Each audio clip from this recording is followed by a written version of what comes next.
ಭೀಕರ ಪ್ರವಾಹಕ್ಕೆ ನೇಪಾಳ ತತ್ತರಿಸಿ ಹೋಗಿದೆ. ಈಗ ಸಾವಿನ ಸಂಖ್ಯೆ 470ರ ಗಡಿಯನ್ನು ದಾಟಿದೆ. ಕ್ಷಣ ಕ್ಷಣಕ್ಕೂ ಏರಿಕೆ ಆಗ್ತಾ ಇದೆ ಸಾವಿನ ಸಂಖ್ಯೆ. ನಾಪತ್ತೆ ಆದಂತವರಿದಾರಲ್ಲ, ಅವರು ಪತ್ತೆ ಆಗದಿರುವಂತ ಹಿನ್ನೆಲೆಯಲ್ಲಿ ಆಮೇಲೆ ಶವಗಳು ಪತ್ತೆ ಆಗ್ತಾ ಇರುವಂತದ್ದೆಲ್ಲವೂ ಕೂಡ ಇನ್ನಷ್ಟು ಆತಂಕವನ್ನ ಸೃಷ್ಟಿ ಮಾಡಿದೆ. ಈಗ ಆಲ್ರೆಡಿ 1,500ಕ್ಕೂ ಹೆಚ್ಚು ಜನ ನಾಪತ್ತೆ ಆಗಿದ್ದಾರೆ. ಶೋಧ ಕಾರ್ಯವನ್ನ ಮಾಡಲಾಗ್ತಾ ಇದೆ. ಭಾರತೀಯರು ಸದ್ಯಕ್ಕೆ ಸಿಕ್ಕಿರುವಂತ ಮಾಹಿತಿ ಪ್ರಕಾರ 290 ಮಂದಿ ನಾಪತ್ತೆ ಆಗಿದ್ದಾರೆ. ನೀರು ಕೆಸರಿನ ಮಧ್ಯೆ ರಕ್ಷಣಾ ಕಾರ್ಯವನ್ನ ಮಾಡುವಂತದ್ದ ಬಿಗ್ ಚಾಲೆಂಜ್ ಅಲ್ಲಿ 28 ಪೊಲೀಸ್ ಸಿಬ್ಬಂದಿ ಕೂಡ ನಾಪತ್ತೆ ಆಗಿದ್ದಾರೆ. ಸೈನಿಕರು ನಾಪತ್ತೆ ಆಗಿದ್ದಾರೆ.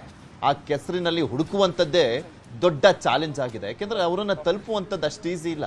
ನಾವು ಹೇಳ್ತಾ ಇದ್ವಲ್ಲ ನಿನ್ನೆಯಿಂದಲೂ, ಅಲ್ಲಿ ರೋಡ್ ಇಲ್ಲ, ಸೇತುವೆಗಳಿಲ್ಲ, ಗಾಡಿಗಳ ಮುಖಾಂತರ ಹೋಗ್ಲಿಕ್ಕೆ ಆಗ್ತಾ ಇಲ್ಲ.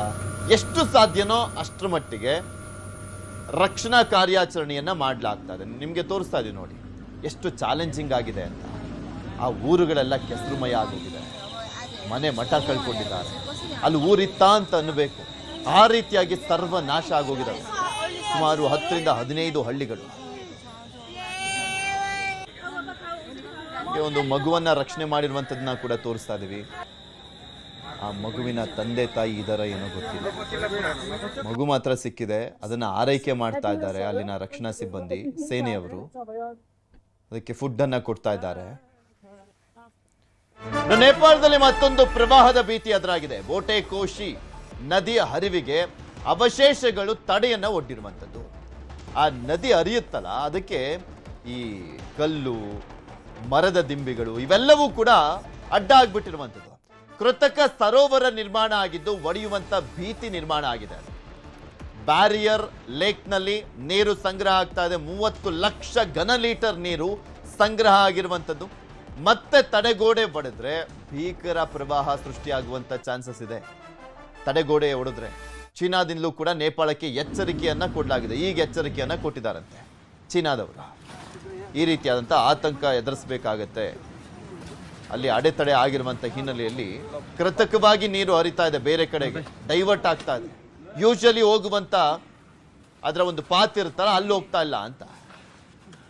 ನೇಪಾಳದ ಪ್ರವಾಹಕ್ಕೆ ಸಿಲುಕಿದ್ದವರಲ್ಲಿ 500 ಜನರನ್ನ ರಕ್ಷಣೆ ಮಾಡಲಾಗಿದೆ. ಇದುವರೆಗೂ 500 ಜನರನ್ನ ರಕ್ಷಣೆ ಮಾಡಲಾಗಿದೆ. ತ್ರಿಶೂಲಿ ಪವರ್ ಪ್ರಾಜೆಕ್ಟ್ 1 ಬಳಿ ಇದ್ದಂತ 500 ಜನರನ್ನ ರಕ್ಷಣೆ ಮಾಡಲಾಗಿದೆ. ಕಾರ್ಮಿಕರು ಹಾಗೂ 200 ಭಾರತೀಯರ ರಕ್ಷಣೆ ಆಗಿರುವಂಥದ್ದು. 500 ಜನರಲ್ಲಿ ಬಹುತೇಕರು ಕಾರ್ಮಿಕರಾಗಿದ್ದಾರೆ. 500 ಜನರಲ್ಲಿ 200 ಭಾರತೀಯರನ್ನ ರಕ್ಷಣೆ ಮಾಡಲಾಗಿದೆ. ಕೆಸರಿನಲ್ಲಿ ಸಿಕ್ಕಾಕೊಂಡಿದ್ದಂಥ ಕಾರ್ಮಿಕರನ್ನ ರಕ್ಷಣೆ ಮಾಡಲಾಗಿರುವಂಥದ್ದು. ಹೆಲಿಕಾಪ್ಟರ್ ಮೂಲಕ ಆಸ್ಪತ್ರೆಗಳಿಗೆ ರವಾನೆ ಮಾಡಲಾಗ್ತಾ ಇದೆ. ಇಲ್ಲಾಂದ್ರೆ ರಸ್ತೆ ಮುಖಾಂತರ ಅಲ್ಲಿ ಸಾಗಿಸ್ಲಿಕ್ಕೆ ರಸ್ತೆ ಇರಬೇಕಲ್ಲ. ಸೊ ಹೀಗಾಗಿ ಅಲ್ಲೆಲ್ಲ ಆಪರೇಷನ್ ಆಗ್ತಾ ಇರುವಂಥದ್ದು ಹೆಲಿಕಾಪ್ಟರ್ಗಳ ಮುಖಾಂತರನೇ. ಅಸ್ವಸ್ಥಗೊಂಡಿದ್ದಂಥ ಎಲ್ಲರೂ ಕಠ್ಮಂಡುವಿನ ಆಸ್ಪತ್ರೆಗೆ ದಾಖಲಾಗ್ತಾ ಇದ್ದಾರೆ.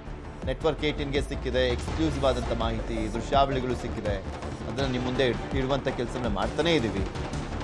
ಹೆಲಿಕಾಪ್ಟರ್ಗಳ ಮುಖಾಂತರ ಅಲ್ಲಿ ಸಿಕ್ಕಂಥವ್ರು ಚಿಕಿತ್ಸೆಗೆ ದಾಖಲು ಮಾಡಲಾಗ್ತಾರೆ.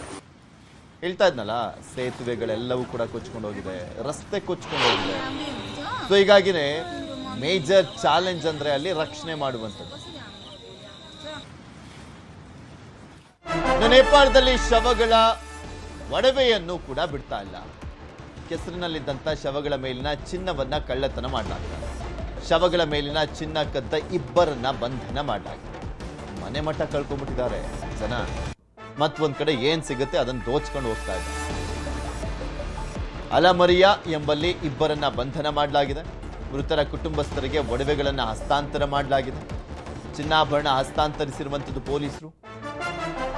ಕೆಲವರು ಕೊಚ್ಕೊಂಡು ಹೋಗೆಲ್ಲ ಸಾವನ್ನಪ್ಪಿದ್ದಾರೆ. ಕೆಸರಿನಲ್ಲಿ ಸಿಕ್ಕಾಕೊಂಡಿರುವಂಥದ್ದು. ಈ ಸಂದರ್ಭದಲ್ಲಿ ಅವ್ರ ಕೊರಳಿನಲ್ಲಿ ಇತ್ತಲ್ಲ ಆ ಒಡವೆಗಳು, ಅದನ್ನ ಕದ್ದಿದ್ದಂತ 2ರನ್ನ ಬಂಧನ ಮಾಡಲಾಗಿದೆ. ಈ ತರ ಸುದ್ದಿಗಳನ್ನು